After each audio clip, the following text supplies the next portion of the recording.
नमस्कार विद्यार्थी मित्रांनो. आपण आपला जो अभ्यासपत्रिका 10 आहे त्याच्या संदर्भात विचार करत होतो, सर्जनशील लेखन. आणि यामध्ये आपला मुद्दा होता तो कथा. पण कथा या भागाकडे जाण्यापूर्वी आपण गोष्ट या मुद्द्याकडे वळलो होतो. गोष्ट काय असते, कारण आपल्याला गोष्ट आणि कथा ह्या एकाच सीमारेषेवरच्या गोष्टी वाटतात, पण तसं नाही. गोष्ट वेगळी ठरते आणि कथा वेगळी. तर कथा कथा नेमकी काय आहे, तिची संकल्पना काय आहे, त्याविषयी आता आपण चर्चा करू. तर कथा जी असते, तर कथेची जी मांडणी आहे ती गोष्टीसारखीच असते. पण गोष्टीमध्ये कसं असतं, घटनेमागं घटना असते. म्हणजे उदाहरणार्थ, राजा मेला आणि राजाच्या विरहाने दुःखाने राणी मेली. आता राजा मेला हे आणि राणी मेली, म्हणजे राजा मेला आणि राणी मेली असं जर म्हटलं तर ती गोष्ट होते. पण राजा मेला आणि त्याच्या दुःखाच्या विरहानं राणी मेली तर ती कथा होते. म्हणजे काय झालं इथं, कार्यकारण भाव आला. राणी का मेली आणि तर तिचं कारण काय, राजा. हे कार्यकारण भाव जो आहे तो गोष्टीपेक्षा कथेत अधिक असतो. म्हणून दोन घटनांमधला कार्यकारण भाव हा कथेमध्ये सांगितला जातो. आणि एक मानसिक अवकाश त्यामध्ये दडलेला असतो. म्हणजे आता हीच कथा राजा आणि राणी, तर इथे त्यांच्यामधले मानसिक अवकाश म्हणजे भाव जो संबंध आहे, भावबंध आहे, नातेसंबंध आहे, जी मनात गुंतागुंत आहे ती तिथे महत्वाची आहे. आणि त्यामुळं त्याच्या विरहानं राणी मरते. तर हे कथेत असतं. गोष्टीत नुसती घटनेमाग घटना अशी रचित रचित असते. गोष्ट ही रचलेली असते. त्यामुळं कथा ही गोष्टीपेक्षा वेगळी असते. तिच्यात एक प्रकारचा जिवंतपणा आणि कार्यकारण भाव असतो. नोंद लक्षात ठेवा ही. कथेत जसे कार्यकारण भाव अवतरतो तसा गोष्टीत किंवा कहाणीत अवतरत नाही. त्यामुळं कथा ही गोष्टीहून वेगळी ठरते, हे लक्षात घ्या. कथा म्हणजे गोष्ट नाही. गोष्टीचा त्याच्यात एक सूत्र येतं, पण त्याला एका तांत्रिक भाषेत, आता आपण कथेची तांत्रिक भाषेत मांडणी करणार आहोत. तर कथेची जी संकल्पना आहे त्याविषयी राजन खान काय म्हणतात बघा. राजन खानांनी एक पुस्तक लिहिलंय, कथा आणि कथेमागची कथा. पुस्तकाचं शीर्षक कसं आहे बघा, कथा आणि कथेमागची कथा. तर त्यामध्ये ते म्हणतात, गोष्ट सांगणं न गोष्ट ऐकणं या माणसाच्या मूलभूत मनोवृत्तीतील हे मनोवृत्ती आहे. गोष्ट सांगण्याच्या मानवाच्या मूलभूत आणि निसर्गदत्त गुणामुळे प्रत्येकाला गोष्ट सांगावीशी वाटते. गोष्ट जशी टिकली तशीच ती सांगण्या ऐकण्याच्या प्रक्रियेतूनच गोष्टीची कथा झालेली आपल्याला दिसते. म्हणजे आता इथं सूत्र काय आलं बघा, गोष्टीची कथा झाली, पण ती कथा होताना कशी झाली तर कार्यकारण भावामुळं, त्याच्यातले जे व्यक्तिरेखा येतात त्यांच्या जीवनपणामुळं. त्यामुळं ज्या जगभरातल्या गोष्टी आहेत त्या ज्या जगभरातल्या कथा आहेत त्या कथांचा जो पाया आहे ती गोष्ट आहे. म्हणजे कथा गोष्टीच्या पायावर उभी आहे, पण कथा गोष्टीहून वेगळी आहे, हे लक्षात घ्या. बघा विधान काय होतंय की कथा म्हणजे जगातली कुठलीही कथा असेल, जगभरच्या ज्या कथा आहेत त्या गोष्टीच्या पायावर उभ्या आहेत, पण कथा ही गोष्टीहून वेगळी असते. कथेचा जो रचनाबंध आहे तो आपण म्हणजे मराठीतली जी कथा आहे ती आत्ताची ती इंग्रजीच्या संपर्काने आणि अधिकतर म्हणजे एक नाटक कवितेचे जे छंद आहेत ते जर आपण पूर्वीचे साहित्य सोडलं तर आधुनिक जे साहित्य प्रकार आहेत ते इंग्रजांच्या संपर्कानंच आपल्याला अधिक आलेले दिसतात. म्हणजे कादंबरीसारखा फॉर्म जो आहे तो, कथेचा फॉर्म जो आहे तो, किंवा आधुनिक जी कविता आहे तिचा फॉर्म सुद्धा आपण इंग्रजी साहित्यावरनं घेतले. तर इंग्रजी संपर्कात आल्यामुळं कथा ही मराठीत इंग्रजीच्या संपर्कानं आत्ताची जी कथा आहे ती आलेली आहे. म्हणून मराठी कथा ही इंग्रजीची देणगी आहे असंही म्हटलं जातं. तर त्याचा विचार करताना आपल्याकडे मराठीत आता तो थोडासा वेगळा विषय आहे की मराठीत पहिली कथा कोणाची, म्हणजे जे सुरुवातीचं लेखन आहे त्याच्यात आता हरिनारायण आपटे आपटे जे आहेत त्यांची कथा काळ तर मोठा कठीण आला ही मराठीतली पहिली कथा मानली जाते. पण त्या अगोदरही महात्मा फुल्यांचं साहित्य आपल्याला दिसतं. तर हे कथा मग कुठे नेमकी निर्माण झाली, तर तो एक वादाचा विषय किंवा चर्चेचा विषय आपण म्हणू की परंपरेने मांडलेली काळ तर मोठा कठीण आला ही आपट्यांची कथा तिथनं झालेलं आहे. महात्मा फुल्यांच्या साहित्यात सुद्धा आपल्याला कथेची बीज सापडतात, हे विसरून चालणार नाही. तर 19व्या शतकाच्या मध्यंतरानंतर मराठीत कथा लेखनाचा प्रारंभ झाला असं आपण ढोबळमानानं म्हणू शकतो. तर कथेचं स्वरूप काय, कथेचं तंत्र काय, तर लघुकथा तंत्र आणि मंत्र असं नासी फडक्यांनी एक पुस्तक लिहिले. तर नासी फडके यांनी त्यामध्ये कथेचं एक तंत्र सांगितलं, ते म्हणजे कथेला प्रारंभ असतो, मध्य असतो आणि अंत असतो. अंत म्हणजे शेवट. असं स्वरूपाचं जे कथानक आहे ते कथानक असेल तर ती काय असते, कथा असते. तर हे जे तंत्र आहे फडके यांनी सांगितलेलं तंत्र जे आहे किंवा कथेची संकल्पना आहे ती धरून मग नवकथाकारांनी त्याच्यात ते कलावादी आहेत. नासी फडके हे कलावादी आहेत.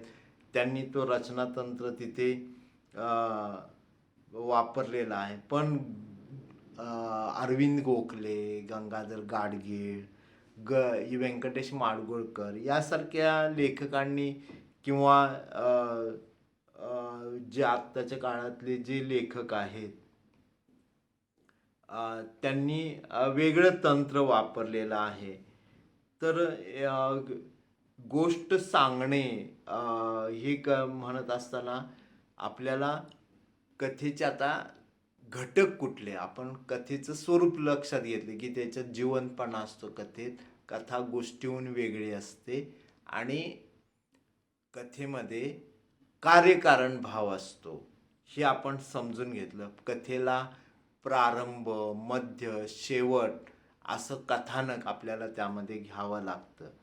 तर कुठल्याही कथेचं आपण म्हटलं की गोष्ट हा पाया असतो. त्यामुळे गोष्ट सांगणं हा कथेचा पाया असला तरी तिथं जी गोष्ट येते त्याला आपण कथेचे घटकामध्ये पहिला घटक नोंद करून ठेवा, कथानक. कथानक हा कथेच्या संकल्पनेचा गाभा आहे. पहिला कथानक तिथं पाहिजे. तुम्ही गोष्ट सांगताय पण ती गोष्ट कथेच्या स्वरूपात येत असताना तिथं प्रारंभ, मध्य आणि शेवट या पद्धतीने आपण त्याची मांडणी करू शकतो. कधी कधी कथा ही लघु असते, कधी दीर्घ असते. तर तेही वेगवेगळे प्रकार नंतर आलेले आपल्याला पाहायला मिळतात. तर इथे एक गोष्ट महत्त्वाची की तांत्रिक बाबींनी ज्यावेळेला आपण कथेचा विचार करतो त्यावेळेला कथेत का असतं तर वास्तवातल्या घटनांना आधार घेतलेला असतो. वास्तवातल्या ज्या घटना आहेत त्यांना आधार घेऊन त्यांचं काल्पनिकी करून आपण त्या घटना सांगतो त्यावेळेला ते कथानक असतं. म्हणजे कथेतलं जे कथानक आहे ते काल्पनिक असतं असं आपण एकीकडे म्हणतो, पण त्याला जो आधार आहे तो कशाचा आहे? वास्तवाचा. हे विसरून चालणार नाही. त्याचबरोबर लघुत्व, एककेंद्रित्व, संपृक्त संघटन हे कथानकाचं तत्व आहे. त्याचा जो लेखक असतो, आता इथे सर्जनशीलता कथेला काय आहे? लेखक आहे. गोष्टीला लेखक अज्ञात असतो. आपण पाहिलं गोष्टीचा लेखक हा अज्ञात असतो, पण कथेचा लेखक आपल्याला तिथे दिसतो. आणि तो कसा दिसतो तर तो तिथं असतोच. लेखकाचा तो स्वचा शोध असतो. त्यामुळे कथानकात किंवा कथेत कथाकार जो आहे, कथाकार तो महत्वाचा. कथेचा निर्माता कोण हे आपल्याला इथं महत्वाचं असतं कथेत.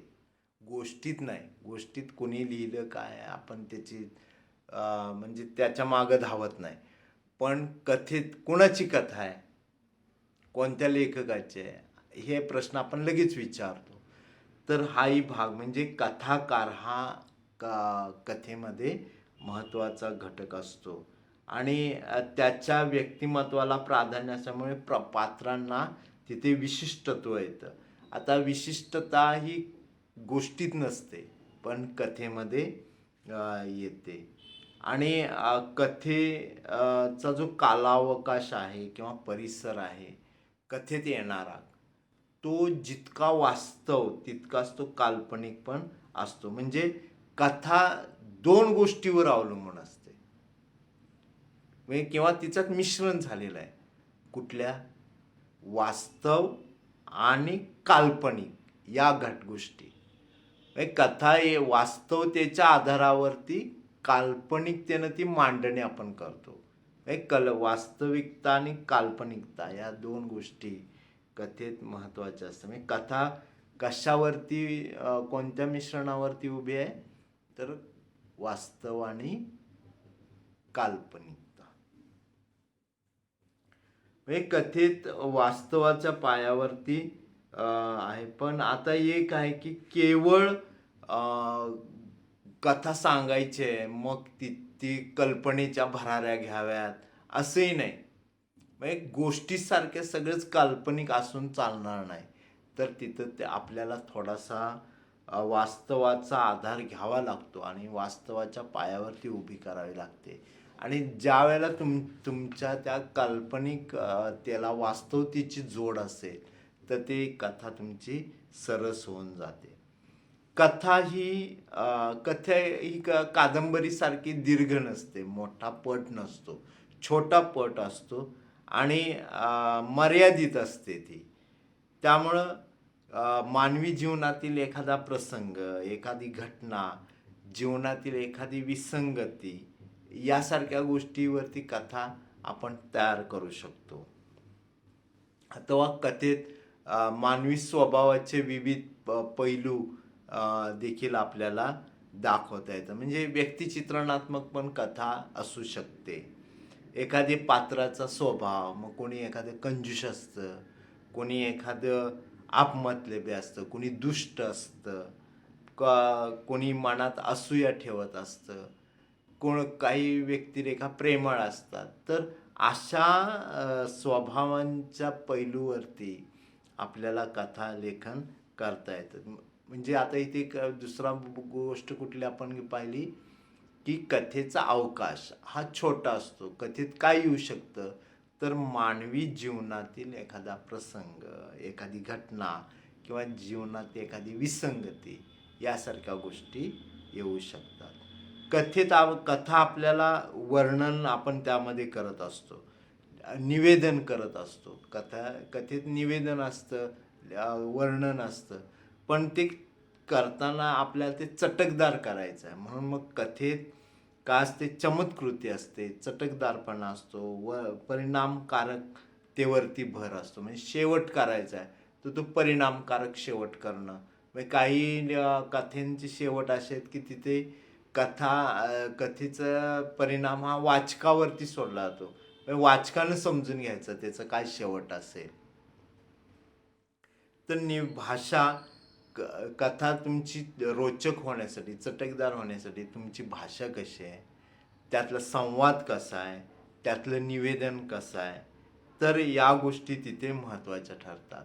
म्हणजे कथाकाराकडं त्यासाठी भाषा, निवेदन आणि संवाद, भाषा, निवेदन आणि संवाद या गोष्टी असतील चांगल्या तर त्याची कथा दर्जेदार होऊ शकते. आपण म्हणजे उद्धव शेळके यांची कथा किंवा भास्कर चंदनशिव यांची कथा, या या कथाकारांच्या कथा आपण वाचतो, व्यंकटेश माडगूळकरांच्या कथा वाचतो आपण, त्यावेळेला या गोष्टी लक्षात येतं की त्या कथेतली भाषेमुळं, निवेदनामुळं, संवादामुळं त्या कथा भावतात. तर उद्धव शेळकेंची शिळान आणि इतर कथा, व्यंकटेश माडगूळकरांच्या कथा आपण वाचाव्यात. म्हणजे आपल्याला भाषेची एक भाषेचा जो लिहाजा आहे म्हणतो आपण, लकब, ते कळायला लागतं आणि त्या दृष्टीनं आपण त्याचा विचार करू शकतो. एकच भाषा व्यक्ती बोलत असतात पण वेगवेगळ्या, आता माडगूळकरांची मानदेशी भाषा येते, विदर्भाकडची उद्धव शेळकेंच्या कथातनं येते. तर असे आपल्याला भाषेचे विविध नमुने, प्रादेशिकता ती पाहायला मिळते आणि त्याचा एकात्म परिणाम म्हणजे कथानक, पात्र, वातावरण निर्मिती, निवेदक, संवाद या सगळ्यांची एकत्र बांधणी करणं, संघटनात्मक अशी बांधणी. बघा काय काय गोष्टी आल्या कथेत: कथानक, पात्र, वातावरण, पात्र म्हणजे व्यक्तिरेखा, त्यातल्या वातावरण निर्मिती, निवेदन आणि संवाद, ह्या गोष्टींची एकत्रित अशी बांधणी केली की परिणामकारकरित्या ती कथा तयार होते. ही कथेची संकल्पना आपण लक्षात घ्या. या सगळ्या गोष्टी कथेत असतात आणि हे जितके चांगलं होईल तितकी आपली कथा प्रभावी होऊ शकते. तर विद्यार्थी मित्रांनो, कथेचं जे स्वरूप आहे त्याच्यात आणखी एक गोष्ट लक्षात येते की कथेचं आपण पाहिलं समारोप, प्रारंभ, मध्य, शेवट आणि वास्तव आणि कल्पिताचा खेळ असतो. कथेत एकीकडं आपल्याला वास्तवतेची पायाभरणी करायला लागते आणि दुसरीकडं कल्पितानं ती सजवावी लागते. तर कथा ही कथेतलं कल्पित जे आहे ते वास्तवतेच्या पायावर उभं असतं. कथा ही कोणत्या तरी काळात, कोणत्या तरी स्थलावकाशात घडत असते, हे लक्षात घ्या. आपण कुठेतरी स्थळावकाश त्या कथेचा निर्माण करत असतो आणि काळाच्या पटावरती आपण ती कथेची निर्मिती लेखक करत असतो. कथेतला काळ हा कधी कधी वर्तमान असतो, कधी कधी समकाळ असला तरी तो कल्पित असतो. प्रत्यक्ष वास्तवातला तो काळ असत नाही. म्हणून कथा करताना एक लक्षात घ्यायचं की वास्तवतेच्या कथेतलं कल्पित आहे ते वास्तवाच्या भूमीवरती आपण द्यावं, काळाच्या पटावरती घ्यावं आणि ज्या क्रिया होतात त्या महत्त्वाच्या की ग्रहण, स्मरण, निवड, मांडणी या पद्धतीनं आपण कथा लेखन करताना पूर्वतयारी जी म्हणतो आपण ती असली पाहिजे. अनुभवांचा साठा हा महत्त्वाचा असतो. म्हणजे लेखक ज्या वेळेला कथा लिहितो त्यावेळेला तो आपल्या अनुभवांचं भाषेच्या द्वारे सादरीकरण करत असतो, ही गोष्ट लक्षात घ्या. म्हणजे साधन काय, भाषा, पण मांडणी तो कशाची करतो, आपल्या अनुभवांची. मग त्याला कल्पित आणि वास्तवाची जोड देतो आणि ती कथा त्याला जे सांगायचं आहे ते तो सांगतो. म्हणून कथागत वास्तव जे आहे ते महत्त्वाचं. म्हणजे आपल्याला आपल्या एखाद्या गावाचं वर्णन करायचं तर ते प्रत्यक्षातलं गाव असलं तरी कल्पित स्वरूपात आपल्याला त्याची मांडणी त्या गावाची करावी लागते. आत्मीयता, तटस्थता या गोष्टी लेखकाकडं असाव्या लागतात. आणि प्रतिभाशक्ती ही ज्याच्याकडे आहे तो आपल्या प्रतिभेच्या जोरावरती ह्या कथेला सजवू शकतो. तर विद्यार्थी मित्रांनो, ही कथेची संकल्पना आणि स्वरूप काय आहे याविषयीची चर्चा आपली होती. आपण अशीच चर्चा पुढे चालू ठेवणार. तोपर्यंत धन्यवाद.